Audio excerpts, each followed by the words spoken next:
बिस्मिल्लाहिर्रहमानिर्रहीम। अस्सलाम वालेकुम नाज़रीन। DG FDA मोहम्मद सुहेल ख्वाजा का कहना है कि FDA सिटी हाउसिंग स्कीम में बिजली की फरहमी के मंसूबे पर 75 करोड़ 60 लाख रुपए खर्च किए जा रहे हैं। हमारे डिवीजनल ब्यूरो चीफ मियां एजाज असलम के मुताबिक ये बात उन्होंने FDA सिटी के दौरा के दौरान बिजली की तनसीबात लगाने के लिए जारी काम का मुआयना करते हुए बताई। उन्होंने कहा कि इसकी तकमील के लिए तेज़ रफ्तार इक़दाम किए जा रहे हैं।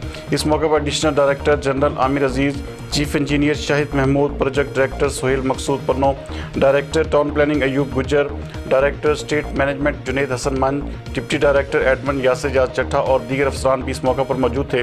DG FDA का कहना था कि FDA सिटी एक्सटर्नल इलेक्ट्रिफिकेशन मनसूबे के तहत ट्रांसमिशन लाइन्स के हमरा 132 kV के 2 ग्रिड स्टेशन कायम किए गए हैं, जबकि इंटरनल इलेक्ट्रिफिकेशन मनसूबे के तहत 11 kV के 24 फीडर्स काम करेंगे, जिसमें से 6 फीडर्स का काम इस साल जून तक मुकम्मल कर लिया जाएगा।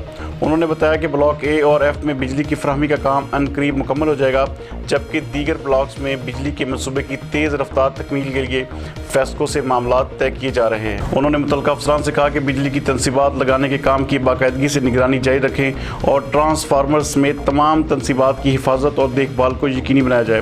DG FDA ने कहा कि FDA सिटी में बकाया तरक्याती काम भी तेज़ी से जारी हैं और शोबा हाउसिंग में इस बड़े मनसूबे को जदीद तकाज़ों से हम आहंग अवामी तवक्कुआत के मुताबिक बनाएंगे। ताहम नादहिंदा लाठीज़ को चाहिए कि वह अपने ज़िम्मे बकायाजात की फौरी अदायगी करें ताकि उन वसाइल के ज़रिए तरक्याती काम जल्द मुकम्मल कर सकें। उन्होंने बताया कि मुख्तलिफ ब्लॉक्स में बिजली चालू होने से वासा डिस्पोजेबल स्टेशन और वाटर सप्लाई लाइन्स को भी फंक्शनल बना दिया जाएगा।